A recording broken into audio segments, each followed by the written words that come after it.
a los asistentes, resto de coordinadores y, por supuesto, a Trinidad, que va a hacerse cargo de este último webinar de nuestras jornadas. Ella trabaja en el Banco Interamericano de Desarrollo y nos va a hablar de la pandemia y de su perspectiva.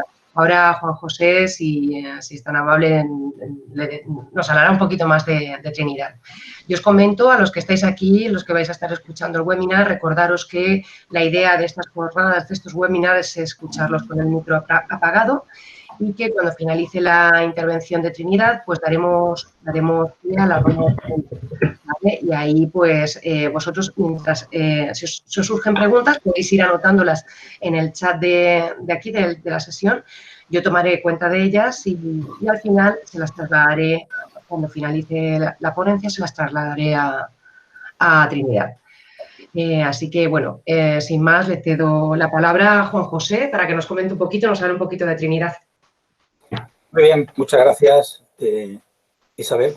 Llegamos por fin a la conferencia de clausura. La pandemia, una dura prueba a la economía creativa. Yo creo que, aparte de ser la clausura, es el broche de oro a estas jornadas que han transcurrido felizmente y con gran interés para todos los asistentes, y nadie mejor para poner ese broche de oro que Trinidad. Trinidad Zaldívar Peralta es doctora en Historia por la Pontificia Universidad Católica de Chile y la Universidad de la Sorbona de París I. Jefa de la División de Asuntos Culturales, Solidaridad y Creatividad en la Oficina de Relaciones Externas del Banco Interamericano de Desarrollo.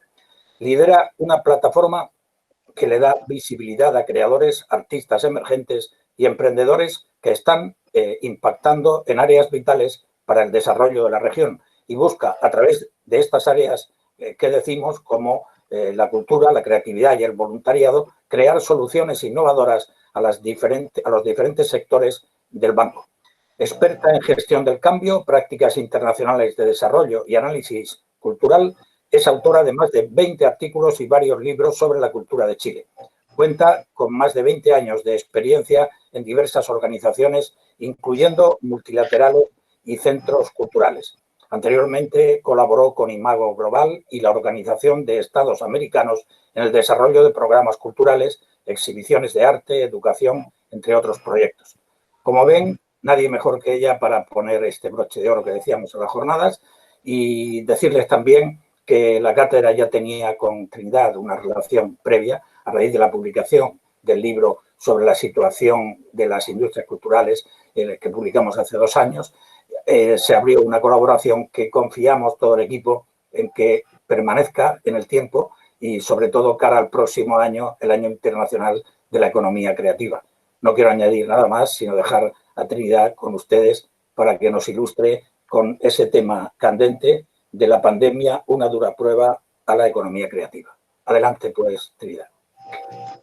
Muchísimas gracias, Juan José. Siento mucho que hay, no sé si ustedes llegan a escuchar un ruido por aquí, pero voy a intentar de que se escuche lo menos posible. Muchísimas gracias por la invitación a este foro y, bueno, me siento extremadamente honrada y con una gran responsabilidad de cerrar, además, el foro, así es que, y con un tema que nos ha convocado a todos durante este año, que es el de la pandemia y el impacto que la pandemia ha tenido en las industrias culturales y creativas, o la economía naranja, como la llamamos en el banco desde hace ya algunos años.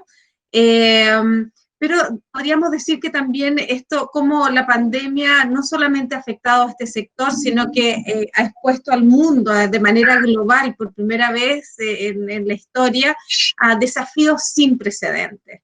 Y que por esta misma naturaleza de los desafíos, lo que vemos es que vamos a necesitar soluciones excepcionales, no las mismas soluciones con las que hemos venido trabajando en los años anteriores, sino que realmente esta pandemia nos ha hecho saltar a un nuevo mundo, y es ese mundo en el que estamos, yo creo que todos intentando vislumbrar hacia dónde vamos. Nosotros desde el Banco Interamericano de Desarrollo, que vemos principalmente América Latina y el Caribe, ese es nuestro foco de acción, hemos venido observando desde hace años las industrias culturales y creativas con muchísimo interés por diferentes razones. Por una parte, porque la literatura ha demostrado que estas industrias generan empleo, generan impacto social y riqueza, todos temas que son muy importantes para una institución como la nuestra, un banco de desarrollo. Si bien el banco ha trabajado por décadas en temas de cultura y ha incorporado la cultura en su acción, en los últimos 10, 15 años el tema de las industrias creativas se iba transformando en algo cada vez más importante. Y por lo tanto mirábamos con mucho optimismo cómo estas industrias estaban creciendo más rápido que la economía en su conjunto, lo veíamos en las exportaciones de servicios, en la creación de bienes, etcétera, y además eran intensivas no solamente en la generación de empleo, en especial, por ejemplo, en grupos de jóvenes o de mujeres, veíamos cómo los emprendimientos creativos, a diferencia de otros emprendimientos, había un 13% más de mujeres, todos temas que para un banco de desarrollo son claves. Por lo tanto, íbamos observando esto con mucho optimismo, moviendo la agenda, poniéndola en la agenda de los gobiernos de la región, sobre todo también pensando que luego de la crisis de las commodities, nuestras economías necesitaban estar cada día más diversificadas, teníamos que realmente diversificar la matriz productiva de nuestros países y parece que la respuesta venía también de la mano de estos sectores. Y viene la pandemia. ¿Y qué es lo que sucede con la pandemia? Uno de los sectores más golpeados por la pandemia es justamente el sector cultural y creativo. No todos estos sectores nosotros los tenemos mapeados en 38 subsectores. Obviamente hay algunos que se afectaron menos, que son los menos, y otros que de una manera brutal, podríamos decir, estructural. No todos de ellos saldrán de esta pandemia, todos van a salir transformados, algunos probablemente no salgan, y ahí hay una enorme responsabilidad de organizaciones como la nuestra de estar atentos y poner este tema a la luz de los hacedores de políticas públicas y de nuestros países. Y eso es muy importante porque por mucho tiempo estos sectores habían sido o estaban invisibilizados o habían sido, como en inglés se dice, un nice to have, algo lindo que podemos tener una vez que resolvamos todos nuestros problemas más importantes. Pero hoy día que tenemos una constatación real en números de cuánto estos sectores impactan en el empleo, impactan en la calidad de vida, etcétera, obviamente que ya no es un nice to have, sino que tienen que ser parte central de la reactivación y la recuperación. Por eso que cuando vimos nosotros inmediatamente, una vez que empezó la pandemia, sobre todo en América Latina, y ya veíamos lo que venía pasando en Europa, reaccionamos muy rápido y hicimos distintas iniciativas. Por una parte, armamos una alianza con Mercosur Cultural, CEGIP, OEI, UNESCO, para hacer dos cosas fundamentales. Por una parte, un informe macroeconómico sobre el impacto, un informe que fuera comparativo en los países de la región y ampliado porque es iberoamericano, ahí CEGIP entró con su agenda también, y UNESCO, y un informe micro. Es primera vez que va a existir un informe con indicadores comparables entre los países. Por lo tanto, es una noticia que realmente para nosotros es extremadamente positiva, si bien sabemos que vamos a encontrar un montón de desafíos, pero es por primera vez que se hace. Creo que, bueno, parece que hizo falta una pandemia para que realmente nos pusiéramos de acuerdo y pudiésemos actuar en conjunto moviendo esta agenda. Pero por otra parte, y eso es un poco lo que quiero hablarles acá también, armamos un grupo rápidamente en abril, un grupo de expertos internacionales de la región en industrias creativas para discutir no solamente el diagnóstico, qué estaba pasando y qué medidas se estaban tomando. Lo pensamos para pensar en el futuro. Dijimos, bueno, lo inmediato ya se nos va a pasar por encima. ¿Qué va a pasar más adelante? Fue curioso porque en las primeras reuniones en abril decían, bueno, cuando termine la pandemia, entonces vamos a hacer esto. Bueno, eso ya no, había otros que decían, no, esto viene para largo. O sea que ganaron los que decían, esto va a durar mucho más. Incluso hacíamos algunos ejercicios de futuro. Decíamos, bueno, estamos en enero del 2022 y alguien decía, no, pero si el 2022 ya esto ya pasó. y parece que no estábamos tan equivocados porque esos ejercicios de futuro se ven casi que nos quedamos un poco atrás.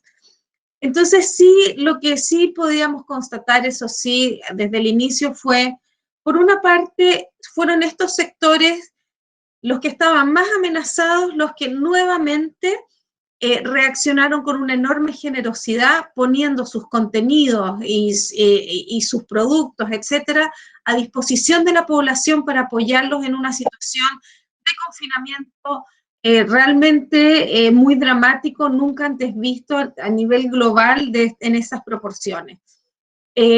Y no solamente eso, sino que eso demostró además el apoyo que la cultura, la creatividad, las artes tenían en el bienestar, en la salud mental, psicológica de la población. También otra cosa que identificamos instantáneamente es que fueron obviamente estos sectores los que empezaron a innovar más rápidamente. A innovar, por una parte, primero el shock, luego la subsistencia, y cómo empezaron a buscar formas de salir adelante. Y eso está impactando no solamente en estos sectores en sí mismos, sino que en otros sectores de la economía o de la sociedad. O sea que la capacidad de reinvención e innovación nuevamente al centro, en el corazón de estas industrias. Y esto no es trivial porque a la hora que pensemos en la recuperación, en la reactivación de nuestras economías, tenemos que pensar no solamente en la importancia de recuperar estos sectores en sí mismos, sino que necesitamos contar con ellos para que estos mismos procesos de innovación, etcétera, los puedan llevar a otros sectores de la economía o de la sociedad. Entonces, lo que sí también fue otra de las constataciones muy fuertes que tuvimos desde el inicio fue cómo, si bien habíamos visto que estas industrias venían creciendo a pasos muy fuertes y sostenidos en los últimos años, algunas de ellas con crecimientos a 2 dígitos, algo raro para muchos de los sectores económicos de nuestros países, lo que develó esta pandemia con gran brutalidad fue que, si bien estaban creciendo, lo estaban haciendo sobre bases muy frágiles. Cosas que ya sabíamos, pero que la pandemia mostró una crudeza y una dificultad para el sector enorme. Y esta fragilidad, podríamos decir que se vio sobre todo en temas como el empleo. Estos son sectores que se basan fundamentalmente en la informalidad. Es decir, son invisibles, los trabajadores de este sector son invisibles a la hora de las políticas de recuperación, no existen, están fuera. O algo que también ya sabíamos, que es un sector de las industrias culturales y creativas, cuya estructura es más bien no solamente de mediana empresa, sino que diríamos de microempresa o freelancers. Micro es casi como unipersonal. Y eso también hace de este sector un sector con características muy particulares que lo dejan en fragilidad en un momento de golpes tan fuertes como lo que tiene lo que ha sido el COVID.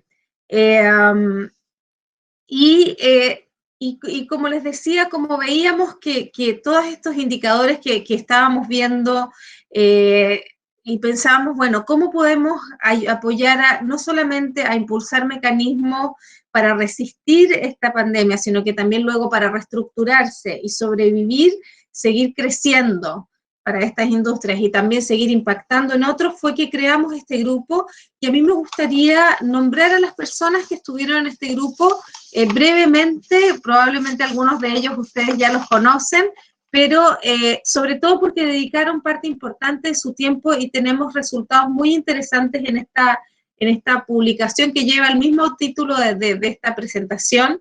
Entre ellos estuvo María Frick de UNESCO, María García Holley del British Council, Magdalena Moreno, la directora ejecutiva de IFACA, Mariana Delgado, directora general del Centro de Cultura Digital de la Secretaría de Cultura de México, Omaira Rodríguez de la iniciativa Uruguay 21, Uruguay, David Melo, que es un consultor en industrias creativas, en economía naranja, Enrique Abogadro, el ministro de Cultura de la ciudad de Buenos Aires, Felipe Mujica, gerente de Chile Creativo, Sofía Lobos, que también es, ella es de la organización PLAC, que es una plataforma latinoamericana de creatividad, Pablo Rosselló de British Council, y por supuesto del banco tuvimos excelentes profesionales, Alejandra Luzardo, Mateo Grassi, Simone Sasso, Eliana Prada, Andrea Ruiz.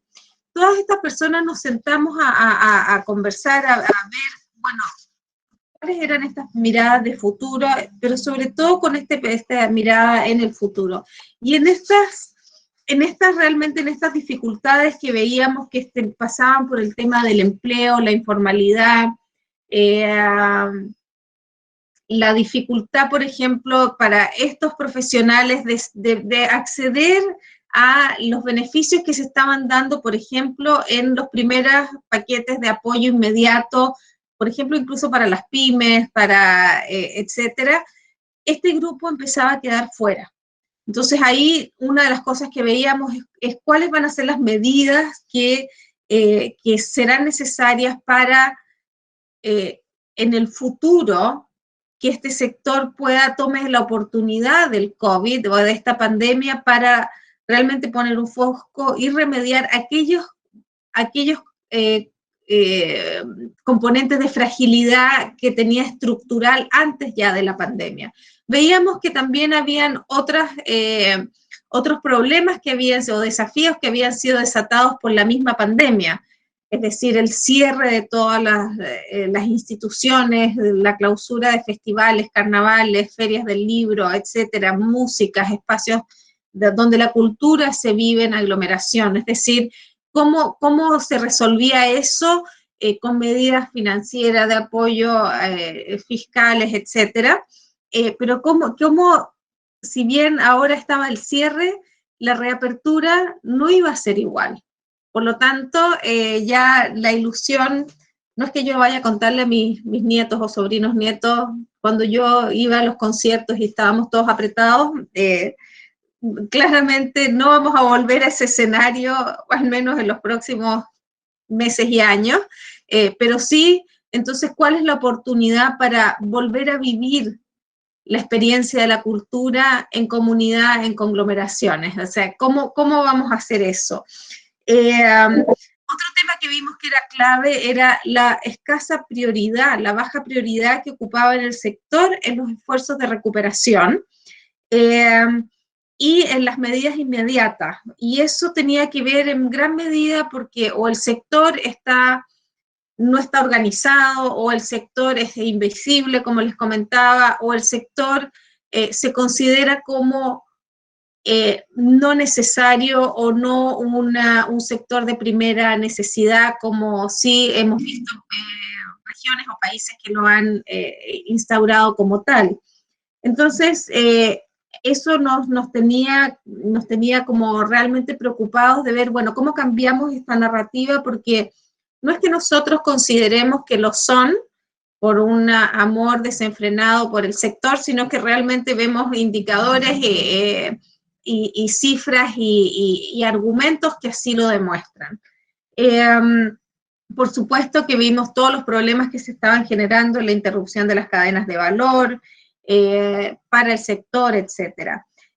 Lo que vimos finalmente es que lo que se venía para el sector obviamente es muy complejo. Vamos a tener los próximos 2 años, van a ser 2 años muy difíciles, amargos, podemos decir, sobre todo lo vemos en América Latina y el Caribe, donde va a haber escenarios fiscales muy contraídos, muy difíciles, y una de las cosas que hemos visto ya de manera no sostenida es que en todas estas crisis, una de las primeras cosas que se hace casi instantáneamente, como por default, es cortar los presupuestos tanto de cultura como de ciencias, etcétera. Lo que nos ha demostrado esta pandemia es que nuestras sociedades se dieron vuelta a ver a los científicos y preguntarles, bueno, ¿qué está pasando? Y se dieron cuenta de la realidad de lo poco que invertimos en la ciencia para poder haber estado ahí acompañándonos a nosotros. Y si bien es cierto que es poco, así todo un gran acompañamiento de nuestros países.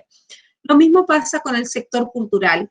Hemos visto cómo este es el gran temor que se encuentra hoy día, y entonces ver qué es lo que podemos hacer. Y por último, también vimos cómo, si bien muchos se dieron vuelta hacia las plataformas digitales como una solución y realmente para muchos poder seguir en contacto con sus audiencias, seguir relevantes o poder seguir poniendo sus productos creativos y culturales para las audiencias, también vimos cómo aquí había un gran terreno gris y que va a ser necesario todo un tema de regulaciones, pues realmente la remuneración o la compensación económica para los creativos a través de estas plataformas todavía es muy, muy menor. Entonces, viendo esto, viendo el golpe que significó y ha significado la pandemia en el empleo, también vimos con gran preocupación el peligro que esto encierra de la pérdida de personal calificado que se ha ido formando en el sector, que realmente tiene las destrezas específicas para este sector, que eventualmente van a migrar, ya están migrando hacia otros sectores y puede perderse, y eso implica años de recuperación para el sector, de poder volver a generar esas capacidades y ese capital humano necesario para seguir creciendo y fortaleciéndose. Entonces, de alguna manera con este diagnóstico vimos que había como 4 grandes áreas de trabajo para el futuro que el futuro ya es hoy día, ya fue ayer, estamos realmente, no podemos esperar ni descansar y ya estamos trabajando en eso. Por una parte, estos desafíos han llevado a el desarrollo y a buscar modelos de negocios híbridos. Lo vimos desde el inicio. Rápidamente los restaurantes cambiaron, pasaron, si bien antes usaban el delivery, ahora es casi en su totalidad, cómo cambiaron sus cocinas, sus modelos de negocio, con cosas que ya se venían probando antes, que ya existían, pero que esto las resignificó y las potenció en otra escala. Lo vimos en festivales, que por ejemplo, tenemos el ejemplo de Cosquín Rock, que me encanta nombrarlo, en Argentina. Inmediatamente este festival que reunía 50.000 personas, que era increíble, se trasladó a una plataforma digital intentando reproducir o al menos recrear o generar una experiencia de la música de una manera diferente en lo digital y, por ejemplo, cobrando después de meses en que toda la gente había estado teniendo experiencias con la cultura de manera gratuita a través de lo digital. Lo hicieron con bastante éxito, pero esa forma de probar y de inventarse desde lo digital llevó a varias cosas. Llevó, por una parte, para muchos de ellos a darse cuenta que había una nueva área que habían explotado poco y que tenía un enorme potencial, no solamente como un negocio, sino que también como una forma de democratizar el acceso, de llegar a audiencias que no habían llegado antes por distintas causas, o por geografía, o, por ejemplo, por temas más bien sociales o de prejuicios, decir, por ejemplo, no, la ópera es muy difícil, no es para mí, es para otra gente, yo no voy. Hemos visto, por ejemplo, en el caso de la ciudad de Buenos Aires, transmisiones de ópera con 50.000 personas conectadas en un momento, es decir, y esa es una audiencia que va a volver, es una audiencia que rompió un prejuicio.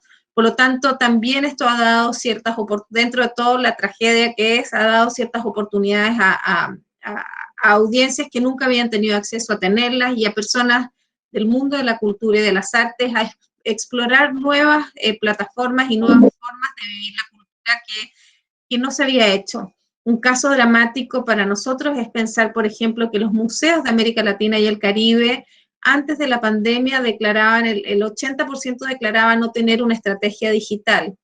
Algunos de ellos llevan 7, 8 meses cerrados. La única manera de mantenerse vigentes y conectados con sus audiencias ha sido a través de lo digital. Y han tenido que hacerlo sin contar con las capacidades, sin tener la infraestructura, sin contar con el personal adecuado para hacerlo. Y lo están haciendo.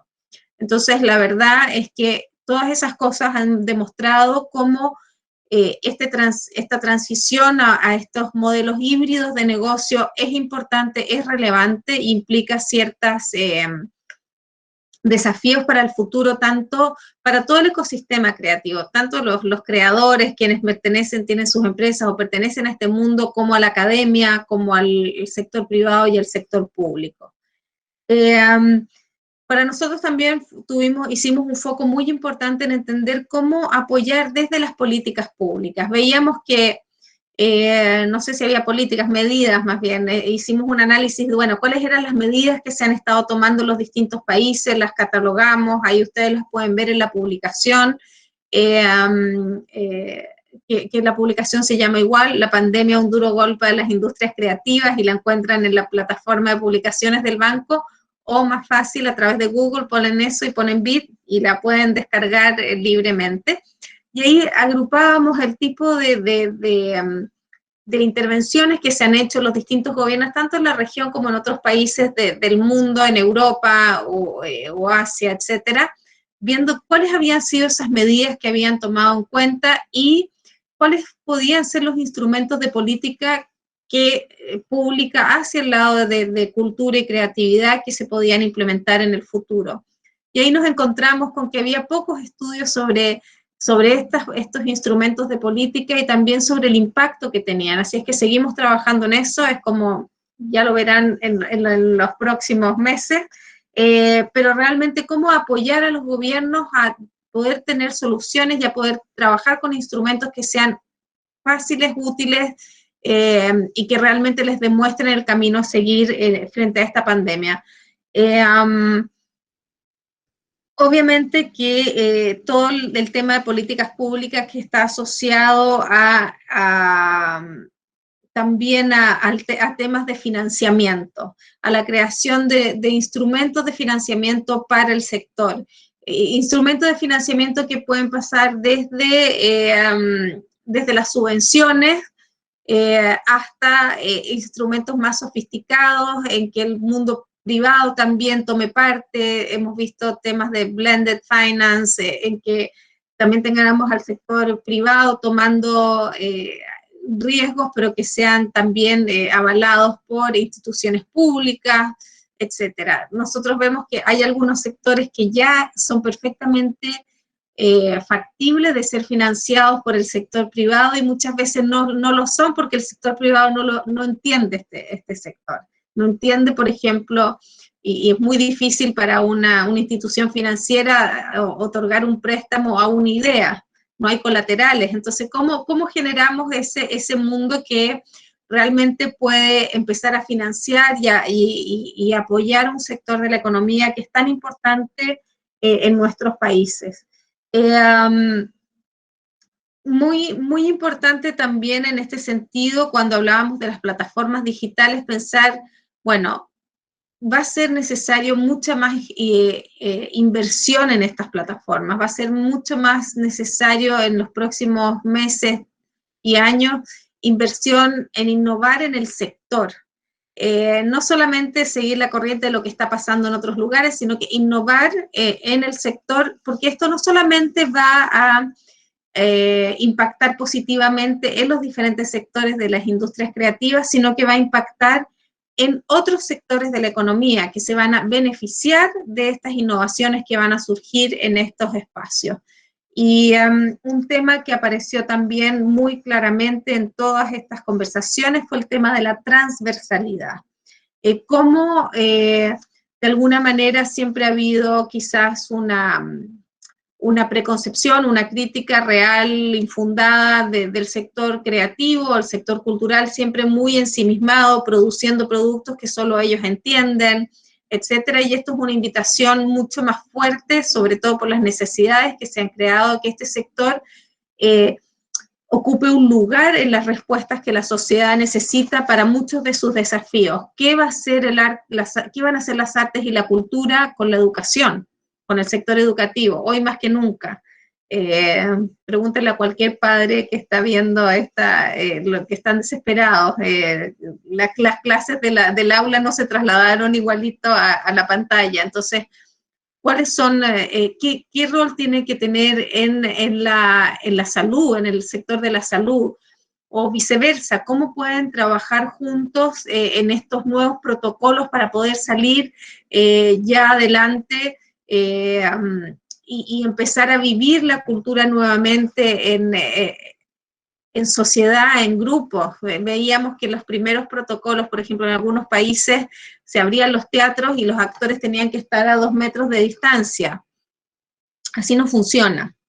Entonces, ¿por qué no sentarse juntos los profesionales de la salud, de toda la gente que está viendo los protocolos de salud pública, junto con los artistas, junto con las personas del sector, junto con la gente del mundo de la gastronomía, etcétera, que ya están sucediendo aquellas mesas de trabajo, pero tienen que estar mucho más estructuradas y realmente puestas como instrumentos de trabajo ya mucho más sólidos entre los equipos, entre los diferentes instancias de gobierno y de gobiernos locales también. Entonces, y por último también, bueno, no digo por último porque quedan varias cosas, pero también algo muy importante, las políticas que permitan apoyar a los trabajadores de las industrias culturales y creativas, es decir, cómo, y que estas sean políticas de largo plazo, no solamente los subsidios y los apoyos que se les van a estar dando en estos momentos de dificultad que son enormes, sino que también pensar en el largo plazo cómo trabajamos con estos sectores, por una parte en su formalización, en hacer más fácil su formalización, en hacer, en poder hacer accesible temas como la seguridad social, etcétera, para sectores que en general han sido, por su informalidad o por las características mismas de estos trabajos, quedan fuera muchas veces de todas estas beneficios que tienen otros trabajadores y que deberían también tener los trabajadores del mundo de las artes, de la cultura, de la creatividad.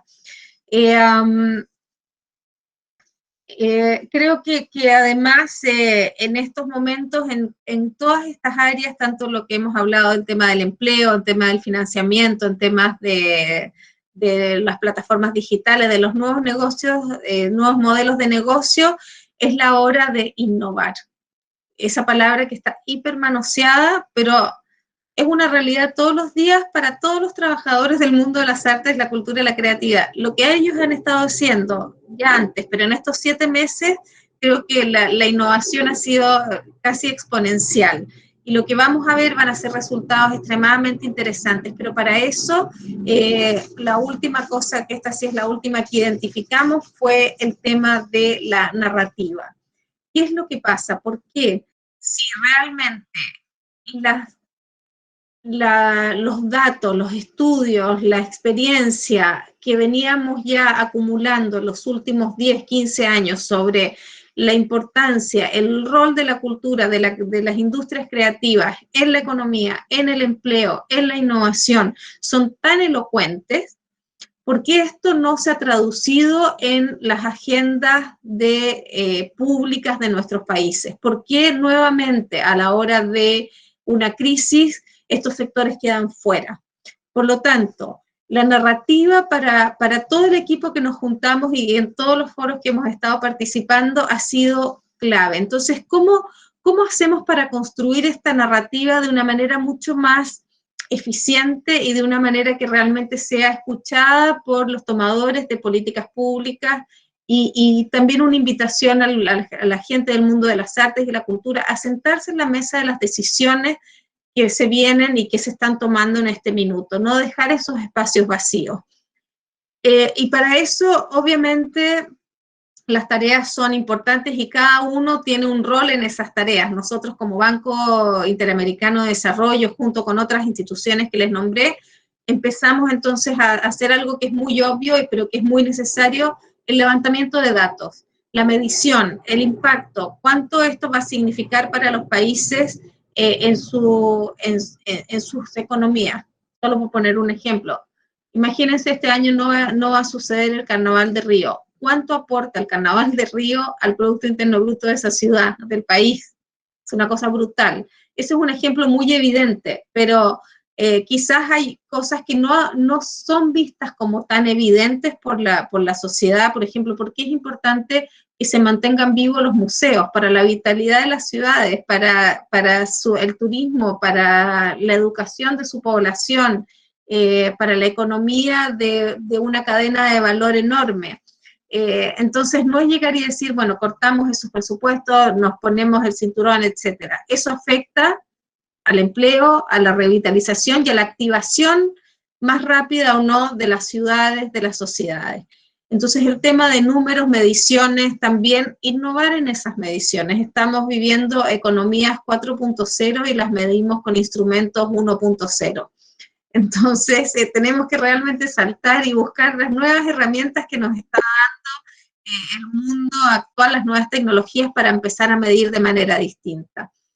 Otro tema clave, la asociación, es decir, estos sectores normalmente trabajan de manera aislada, como islas, no se asocian, no trabajan entre sí, etc. Una invitación enorme a la asociación a realmente buscar el bien común que todos necesitan, dónde están las aspiraciones, las necesidades que ellos tienen para poder abogar ante las autoridades o ante los diferentes actores desde la academia en adelante, qué cosas necesitan estos sectores. Y por último, no olvidar el tema de también patrimonial, es decir, aquí poner en valor la diversidad, cuidar nuestro patrimonio, cuidar la diversidad patrimonial de cada uno de nuestros países, de nuestras sociedades, para que realmente podamos salir de este gran golpe que ha significado la pandemia, pero que de alguna manera puso en evidencia la fragilidad y también las fortalezas que este sector tiene para nuestras economías, para nuestras sociedades.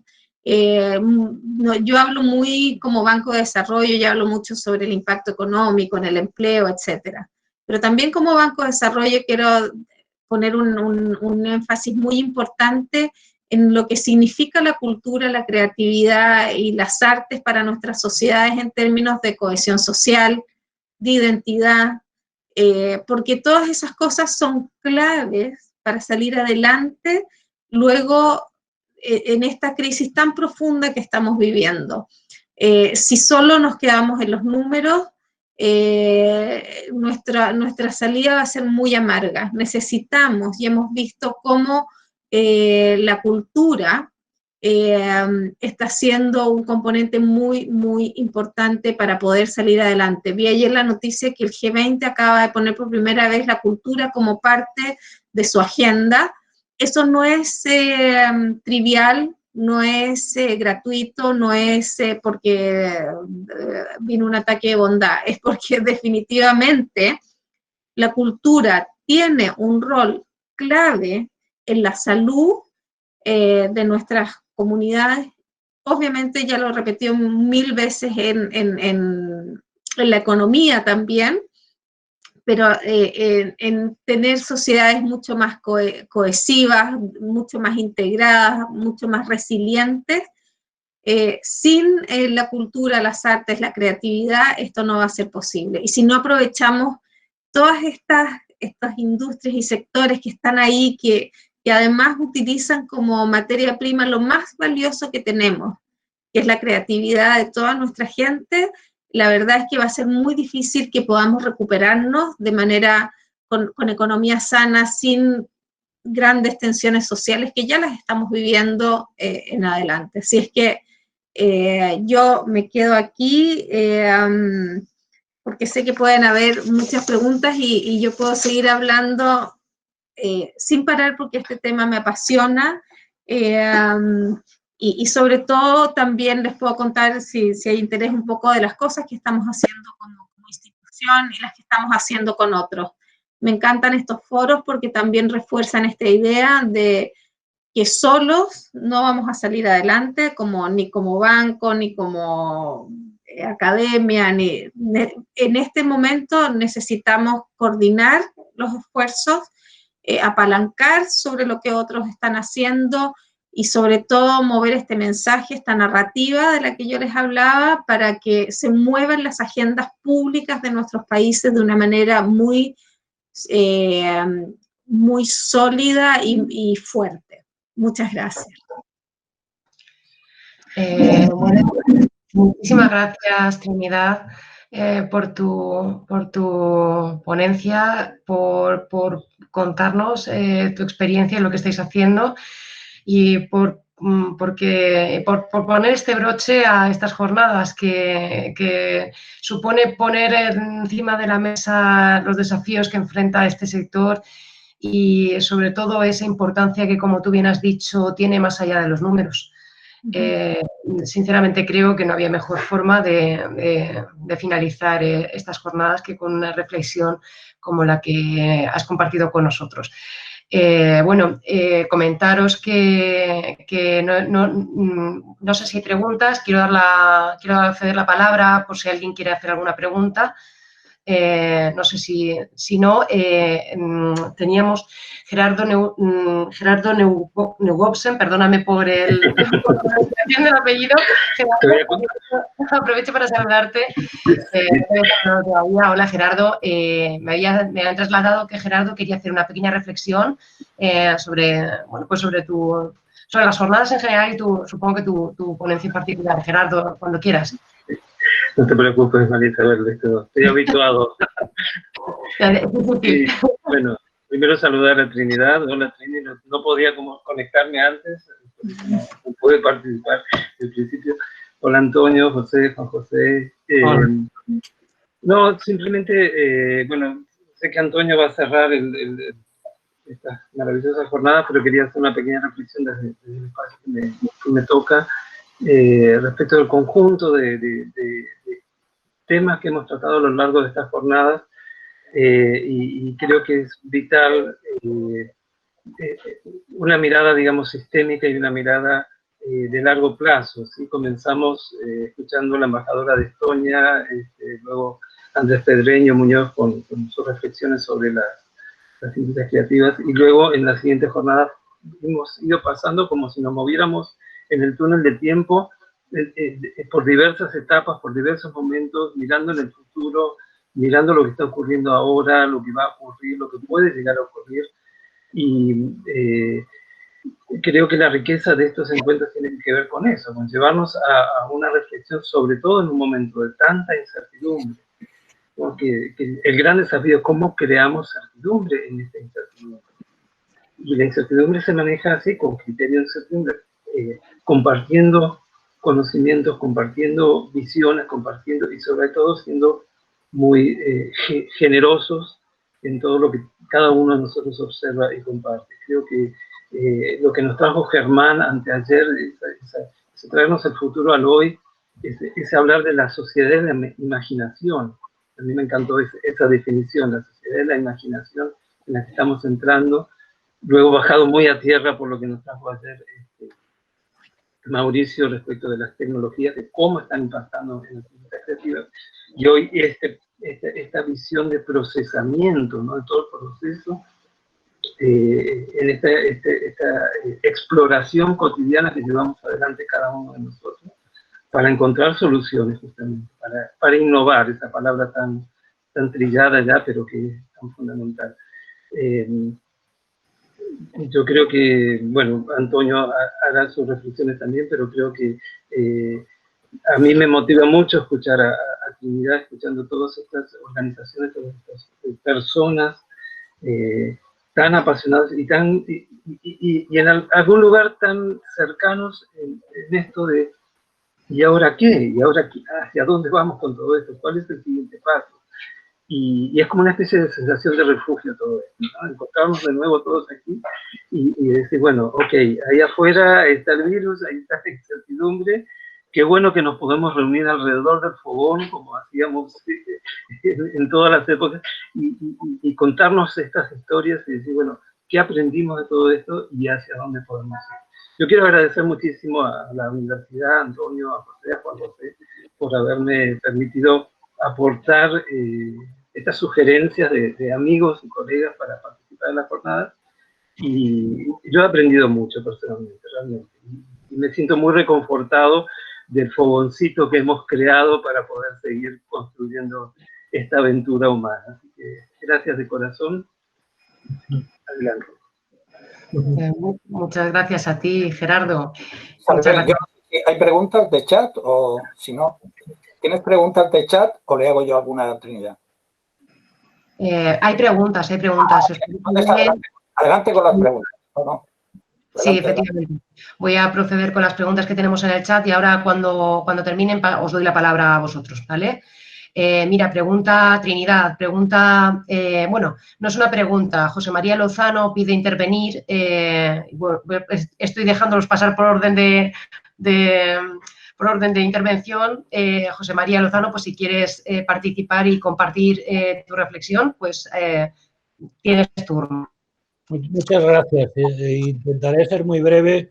Permítame, en primer lugar, doctora Zaldivar, que desde mi modestia le felicite por su intervención, por la concisión y la claridad de la misma.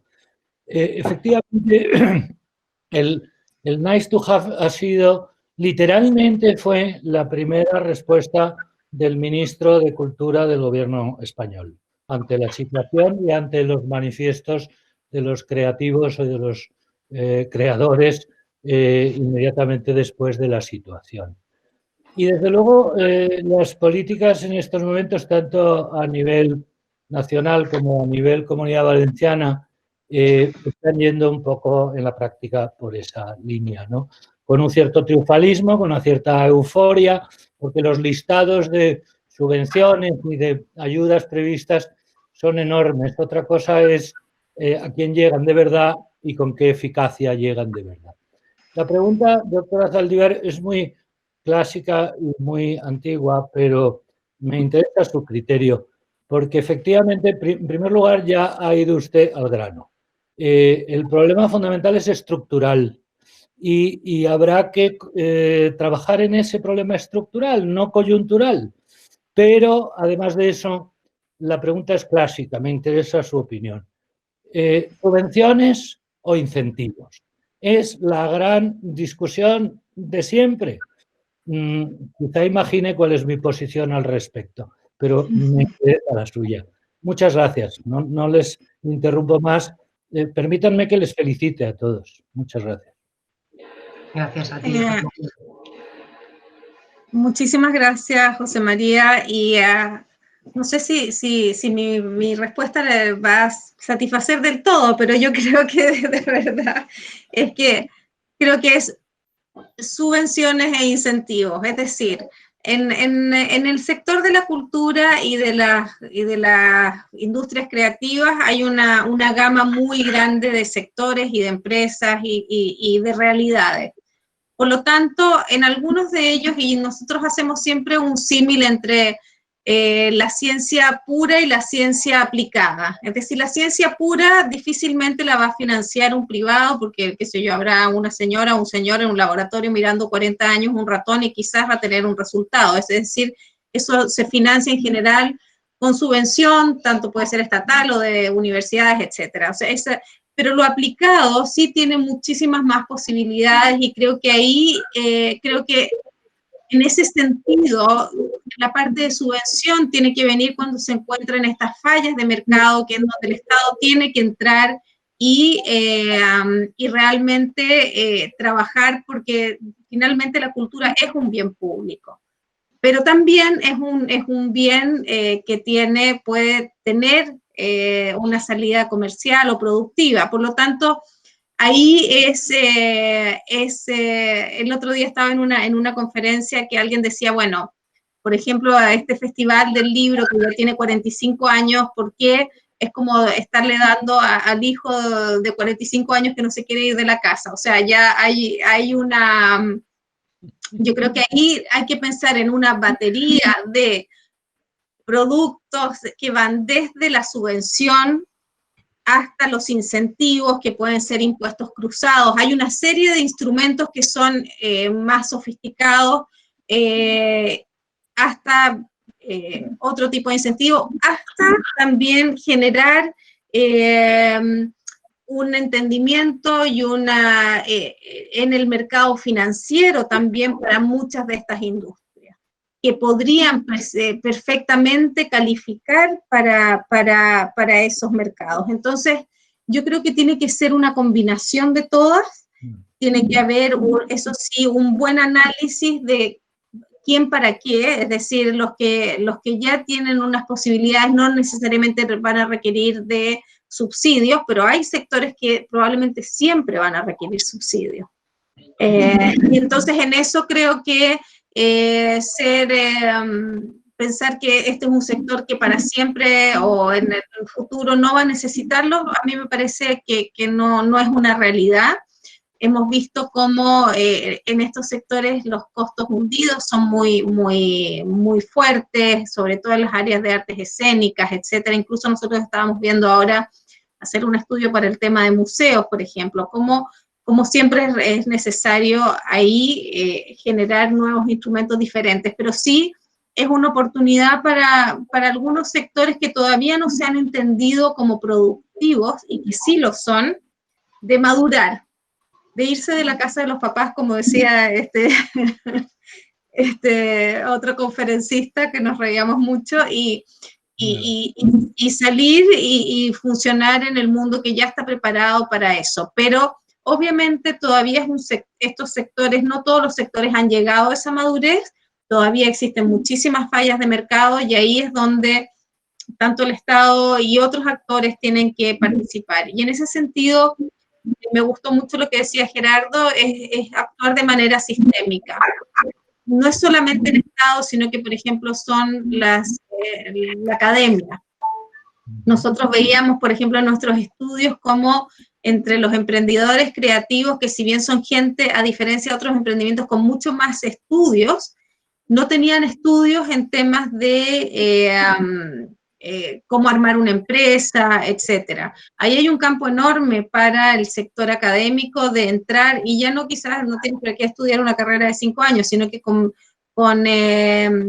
tipos de entrenamiento o capacitación mucho más flexibles, innovadores, diferentes para diferentes actores de este ecosistema. Lo mismo todo el tema de capacitación en destrezas digitales, muy necesario, pero realmente cómo la academia puede actuar mucho más ágilmente en ir hacia estos temas. Entonces el enfoque sistémico es muy claro, pero como resumen de subsidios, incentivos, todos los anteriores y más. Si pudiéramos inventar y realmente innovar en cómo hacerlo, hemos visto cuando se han aplicado en algunos países, por ejemplo, el tema de impuestos cruzados, cómo resultan.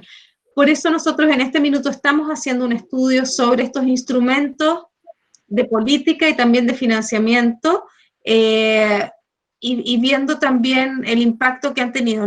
Casi no existen estudios. Nosotros vimos, por ejemplo, en el caso del Banco de Desarrollo de Brasil, el BNDES, que ellos hicieron una línea de crédito para las industrias creativas, tratándolas como cualquier empresa, pero tomando en cuenta las especificidades de esas industrias, de esas empresas. Y eso tenía que ver con el tipo de pagos, con el tipo de colaterales que se aceptaban, etcétera, etcétera.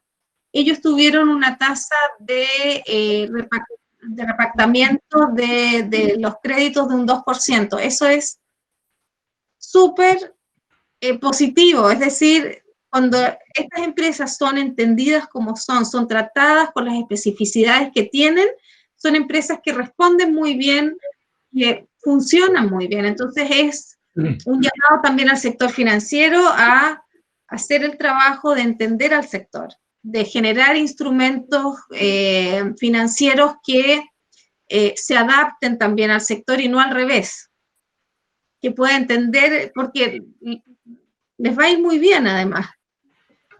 Si ustedes piensan, el sector de videojuegos está creciendo en América Latina un 13.5% medio en la región, o sea, hay países muchísimo más altos. El sector de audiovisual va a crecer en los próximos 4 años, 5 años, a un 15% anual. Entonces, invertir en el sector no suena tan descabellado. lo mismo el sector de advertisement, de publicidad y tecnología, va a crecer en los próximos 5 años a un 28%. Entonces, para el sector financiero a mí me parecen cifras bastante atractivas, por decirlo de alguna manera. Entonces, pero lo importante entonces es que cuando vengan estos creativos a una institución financiera, no les pidan cosas que no pueden entregar, sino que se pida lo que sí se puede entregar, y quizás ahí sí se puede trabajar en conjunto con el mundo público para generar ciertos apoyos o avales que permitan ese tipo de financiamientos. Entonces, y por otra parte hay otros que siempre van a necesitar subsidios. Eso, siempre, o por un tiempo bastante largo, por decir, siendo optimista. Me gustaría hacer un aporte. Gracias, un millón de gracias, doctora. Me gustaría hacer un aporte. Creo que José María ha puesto el dedo en una llaga importante, que tiene que ver con lo que dice también Trinidad respecto de la funcionalidad económica y productiva del sector de las industrias creativas. Hay un economista, Cunningham, que plantea que las industrias creativas no son un sector en realidad. En realidad es un sector transversal que dinamiza la economía, dinamiza los desarrollos de innovación. Y si lo pensamos, y esto es un tema que a mí me gusta trabajar mucho, si lo pensamos de manera ecosistémica, cada vez que hay una actividad cultural, o sea, en este momento obviamente está todo parado, pero vamos a volver, indudablemente, la cadena de valor que se activa y que va activando sucesivamente diferentes industrias, por el solo hecho de que hay una industria, un hecho cultural, una presentación en una sala de teatro donde hay artistas, donde hay escenógrafos, y todo el despliegue que ocurre desde la comunicación, desde la gastronomía, desde el transporte, en fin, se arma como una especie de bomba atómica que se desparrama por toda la sociedad, impactando económicamente, activando. Y ahí viene la pregunta de José María, subsidio. El Estado recauda de toda esa actividad. Todas esas actividades que se incentivan porque hay actividades culturales terminan tributando al Estado. Y de hecho hay estudios, el Festival de Cine de San Sebastián lo ha demostrado, que el Estado ponía, supongamos, 4 millones de euros de subsidio para un festival que cuesta 10 millones, pero terminaba de manera indirecta recaudando casi 5 millones de euros. Es decir, que el Estado encima ganaba dinero porque estaba el Festival de San Sebastián. Pero ese retorno de inversión que ha generado el sector de la cultura no vuelve al sector de la cultura. Entonces yo creo que ahí hay un debate que hay que tener con el Estado, sobre todo, respecto de estas formas indirectas e inducidas de generar riqueza económica, que las produce el sector de la cultura, pero como el sector de la cultura tampoco piensa en estas magnitudes económicas, tampoco se puede sentar a discutir con el ministro de Economía, hey, tú estás recaudando de manera directa e indirecta a partir de que yo estoy invirtiendo en una obra de teatro. Entonces lo que me está dando no es un subsidio, lo que me está dando es un retorno de la inversión que yo hice durante años para sostener este teatro, que te va a activar la gastronomía, que te activa el sector de la publicidad, que te activa, y todas las industrias subsidiarias, porque la gastronomía necesita del proveedor de zanahorias y de cerdo, y la industria gráfica necesita pintura, tintas, papeles. Es decir, yo creo que hay que cambiar el foco de análisis de lo que realmente es la actividad económica asociada a la actividad cultural. Y entonces descubrimos estas cosas. ¿Cómo puede ser que el Estado esté recaudando todos estos recursos? Porque hay actividades culturales y al sector de la cultura lo que se le da son subsidios. Y que encima es como prácticamente una dádiva. Gracias, señor Estrado, que me dio ese subsidio.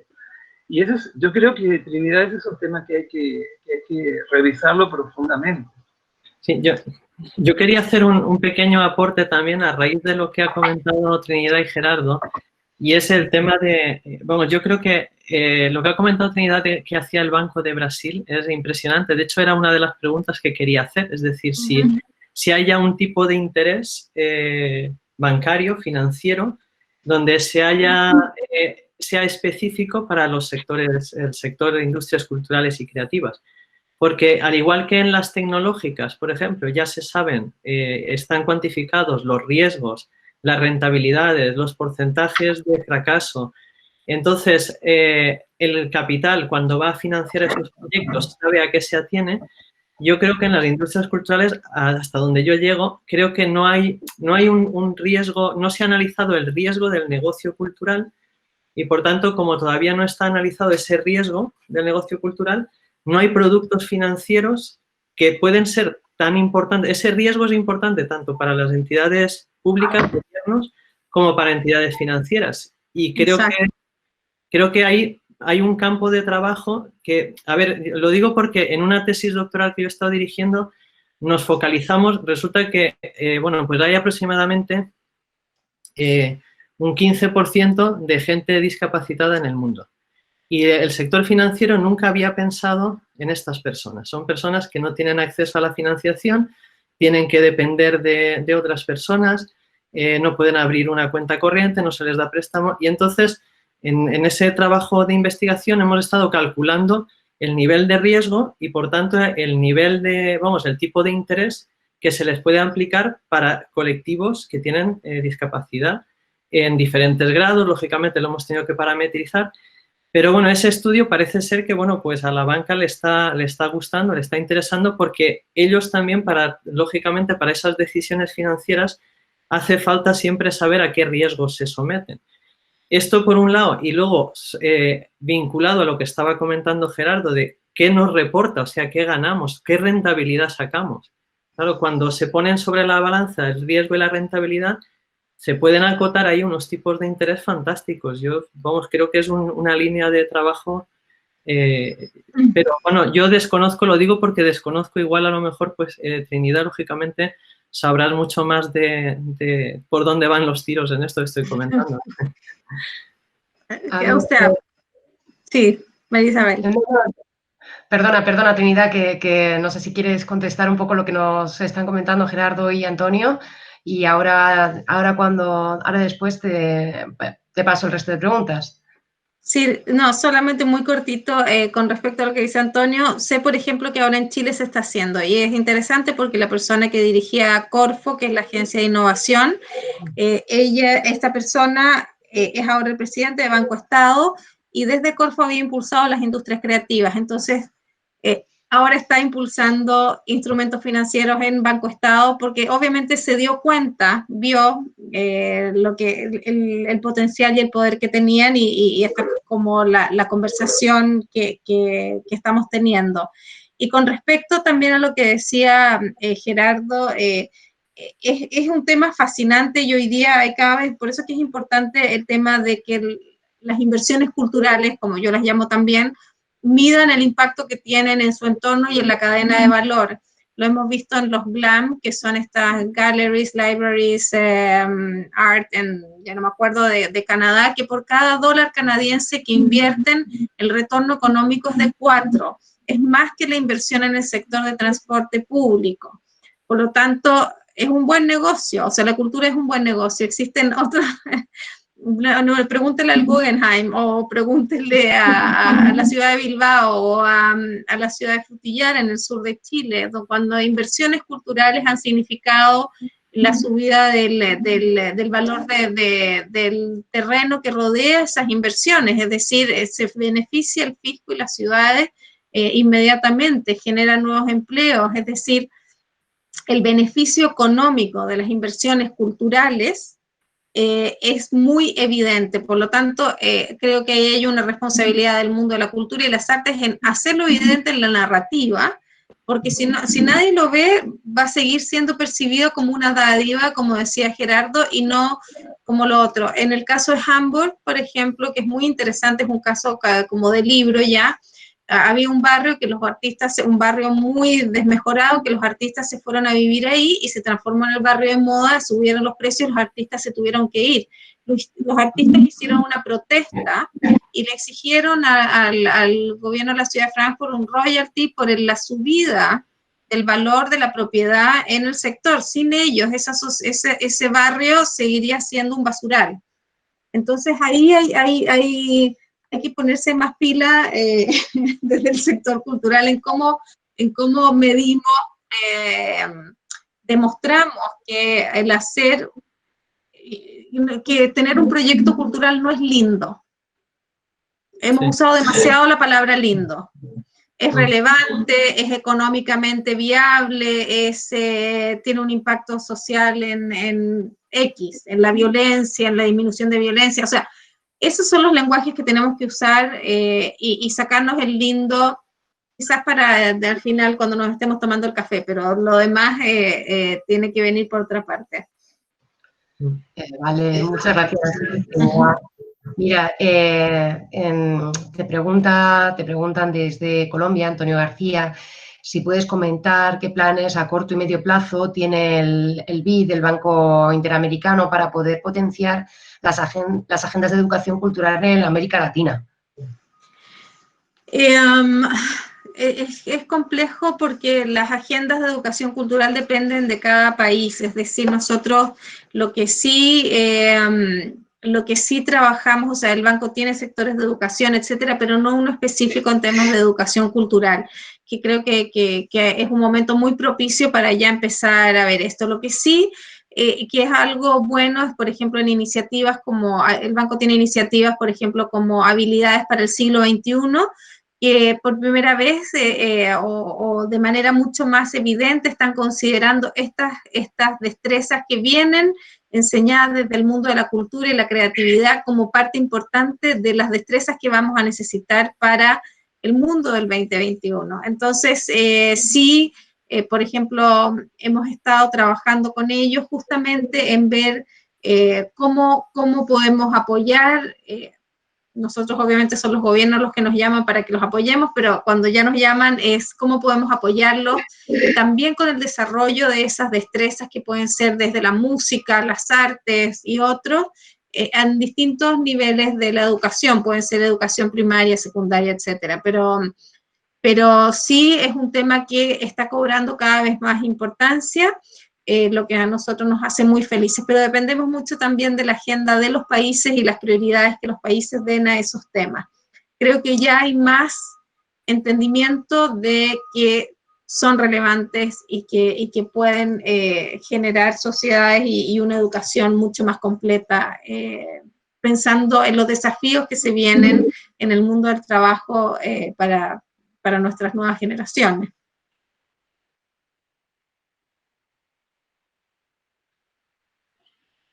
María Isabel, el micrófono. Gracias, Antonio. Gracias. Mira, pregunta Trinidad también si podrías recomendar algún libro que permita ahondar un poco sobre esta temática. Uy, qué peligro. Les voy a pasar, pobre Gerardo, le voy a pasar toda esta información. Nosotros hemos estado desarrollando por ya varios años mucha literatura al respecto. Y por varias razones. Por una parte, porque había literatura de estos temas, pero que todas cosas que pasaban en Europa, en Asia, etcétera, y escritas en inglés. Nuestra audiencia habla y se está más cómoda en español o en portugués, así es que hemos desarrollado muchísimas publicaciones que van desde distintos temas, desde políticas públicas, pero también temas, por ejemplo, de cuáles son esas industrias, o tenemos algunas sobre emprendedores, emprendimientos creativos, tenemos otra que hicimos con el Instituto del Futuro, sobre escenarios posibles de las industrias creativas para el 2030, que cuando lo publicamos en el 17 se rieron de nosotros, tengo que confesar, y nos decía esto es imposible, y es todo lo que está pasando ahora, así es que se adelantó al 2030 al 2020.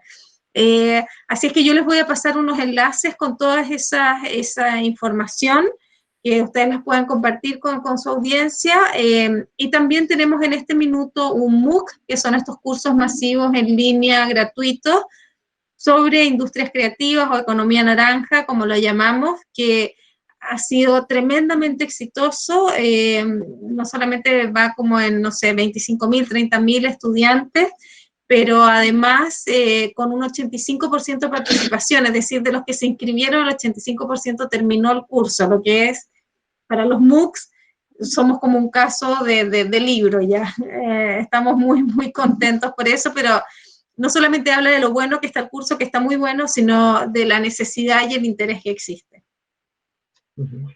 Vale, gracias. Mira, te voy a trasladar una última pregunta que hace Natalia. Ella parece que está interesada en cómo los museos están trasladando o están acercando la experiencia de visitarlos a través del canal virtual, a través de las visitas online. Natalia parece que, bueno, si he entendido bien la pregunta, parece que quería preguntarte cómo se podría trasladar esta experiencia al ámbito privado, cómo las empresas privadas podrían hacer este tipo de visitas online y cobrar por ello. ¿Cómo se podría desarrollar este aspecto? Pregunta Natalia. No sé si está conectada, quiere hacer algún matiz sobre la pregunta. Si no, pues creo que va por ahí el tema. Bueno, Natalia, gracias por la pregunta, porque se me quedó ahí en el tintero, pero el tema de la monetarización de las plataformas es como la pregunta en este minuto. Yo creo que valdría la pena hacer mucho más que como quizás hasta bootcamps y ver quién lo está buscando y resolviendo. Sé que hay ejemplos de gente que lo está haciendo. Les nombré el caso, por ejemplo, de Cosquín Rock, este festival que después de que todo el mundo estaba viendo cosas en línea gratuitas, logró más de 12.000 personas conectadas que pagaron por ver los conciertos, etcétera. Entonces, sí creo que ahí hay una tarea enorme. Nosotros hemos estado viendo y conversando con personas como, por ejemplo, hacer para que los museos puedan monetarizar también sus visitas o generar, o sea, porque hay una enorme necesidad. Pero sí, es una tarea pendiente, pero sé que ya hay distintas instancias que están corriendo en busca de cuáles son las fórmulas para poder hacerlo y que se adapte a las distintas instituciones o modelos de negocios y productos que están. Pero sí, yo reconozco que me opongo a la cultura gratuita, pero entiendo que para ciertas audiencias está bien, pero yo he tenido la suerte de poder asistir a obras de teatro en Zoom, a las que ya he pagado. He podido asistir a ciertos productos culturales a los que antiguamente iba presencialmente y he podido pagar. Entonces, lo importante también es la regulación que sucede en esas plataformas, que el dinero finalmente le llegue a los artistas. Muchas gracias, Trinidad.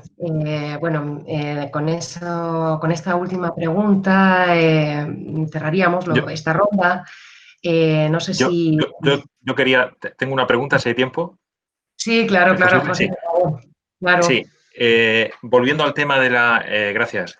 Volviendo al tema de la financiación, me gustaría preguntarte, Trinidad, acerca de el instrumento del mecenazgo, ¿no? Las políticas fiscales en cuanto a mecenazgo y lo que está ahora más en boga, ¿no? Del micromecenazgo, porque escuchando tu discurso, pues he visto también que una vía para apoyar en esta situación difícil al sector cultural puede venir de esa mayor vinculación con las audiencias, ¿no? O con los consumidores culturales, al fin y al cabo.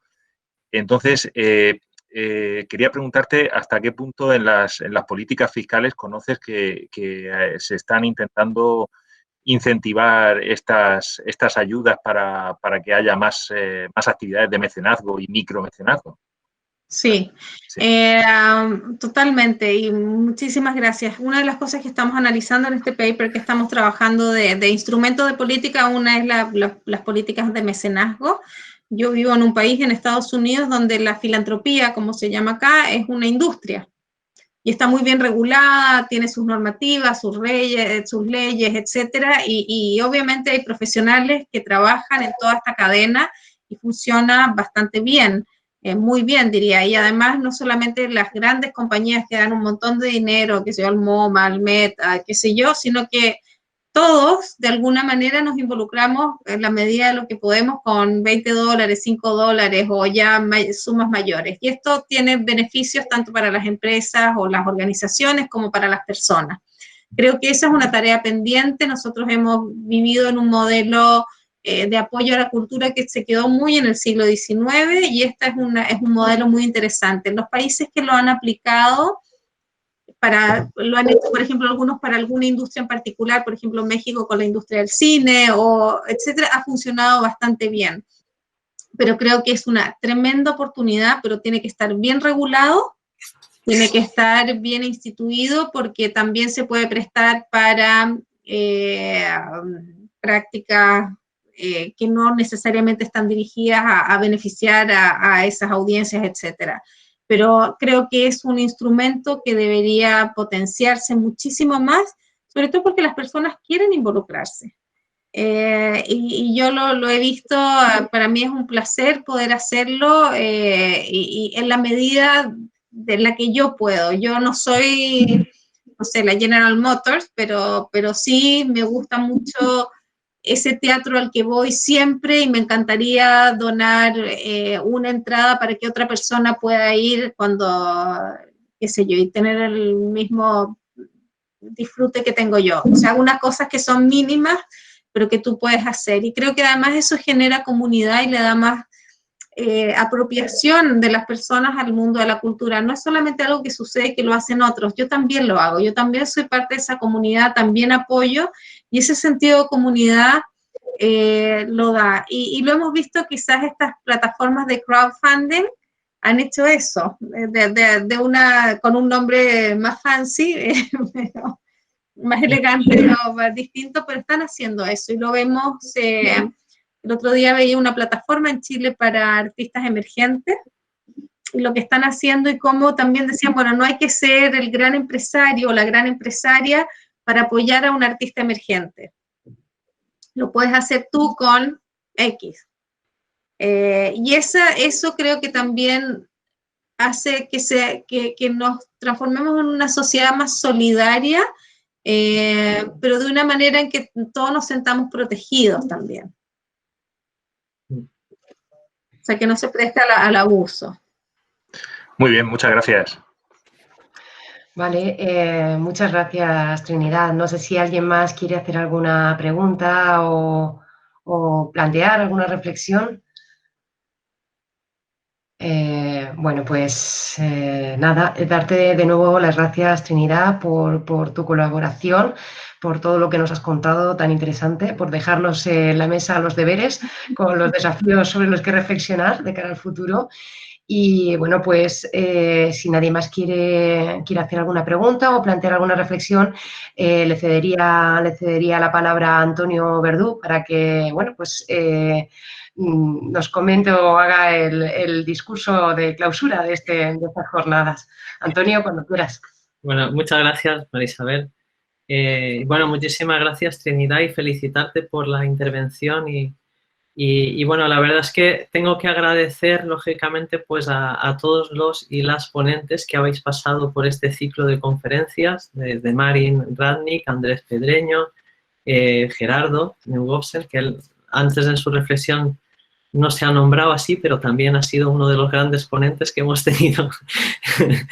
Luego Germán Escorcia, Mauricio Tobar y, por supuesto, pues Trinidad Zaldívar, que, bueno, pues hemos podido, yo creo que disfrutar, aprender muchísimo. Muchas gracias por vuestra disponibilidad y generosidad, porque, bueno, pues todo esto supone un tiempo de preparación, un tiempo de dedicación y, lógicamente, bueno, pues siempre todos aprendemos, creo, pero a la vez, pues, bueno, también el hecho de que desde la posición en la que estáis, con los proyectos, el acceso a la información, que la compartáis y todo, pues es un lujo para todos los que nos hemos podido conectar, ¿no? Y bueno, yo realmente, a ver, en esta jornada iberoamericana, que es la segunda que hacemos, pues estamos muy contentos porque como balance hemos conseguido que pues haya mucha conexión entre distintos países, ¿no? Y haya muchas personas de distintos países que se han conectado y esperemos que esto sea pues una pequeña semilla que en sucesivas ediciones pues vaya creciendo y vayamos yendo a más, ¿no? En este caso hemos tratado de la digitalización y la verdad es que, bueno, pues estamos muy satisfechos también del resultado porque es un momento en el que estamos asistiendo a esa transformación digital que mezclada con las industrias culturales y creativas pues nos han aportado muchísimo. Hemos tenido intervenciones impresionantes, nos han ayudado a asomarnos al futuro, a descubrir lo que se está haciendo, a ver el potencial que tienen las ICC, a ver que la digitalización es un potenciador de las industrias culturales y creativas. Han salido conceptos maravillosos como, bueno, la hibridación entre la tecnología, la creatividad, la potenciación del talento, tecnologías disruptivas, economías de la imaginación, economía de la atención, o sea, conceptos preciosos que son inspiradores, que te hacen darle vueltas a las cosas. Cómo potenciar, pues, lógicamente, la cultura digital, la monetización, el emprendimiento, bueno, en fin, un sinfín de términos, todos de ellos, pues, enriquecedores, que aportan mucho, y yo creo que muchos de ellos de los que merece trabajar, ¿no? Con lo cual, bueno, pues, pienso que el balance final ha sido muy positivo, tanto que yo personalmente deseo volver a revisar varias de estas conferencias que hemos tenido, y entonces para eso se nos ocurrió, pues, pasarlas a YouTube, ahora cuando, pues, ya cerremos, y que podamos, pues, luego difundirlas a través de la web, de la UMH, de la cátedra, que la tendremos en breve operativa porque la hemos estado reestructurando, para que aquellas personas que hayan asistido o no hayan asistido y quieran ver estas conferencias, pues pensamos que también eso amplificará un poco, pues, el efecto, todo ese conocimiento que se ha puesto aquí dentro de este foro, ¿no?